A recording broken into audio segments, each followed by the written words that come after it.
Today we're on the brand new Boston Whaler 28 Dauntless. Starting in the bow area here, you've got a windlass and you also have a boarding ladder as well underneath the hatch here. Great pop-up seats, as you can see here. You do go down, store away. You also have a bow sunshade on this boat. You have two poles that look like the bottom doors attached to the bar top, so you can shade the whole front of the boat.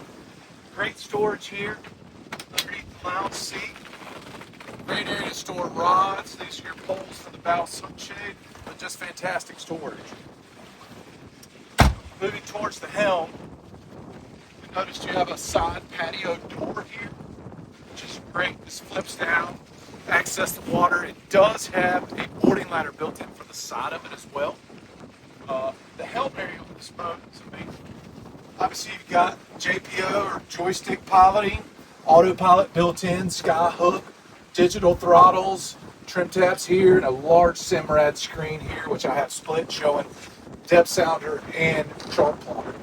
Phone charger built in the front, full glass to make opposed booth style seating in the cockpit, which is fantastic.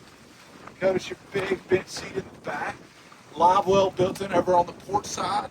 We ordered this boat in a light blue color with twin white 300 Mercury Verados. If you'd like to see this boat in person, my name is Scott Douglas with MarineMax in Wrightsville Beach. We can be reached at 910-256-8100.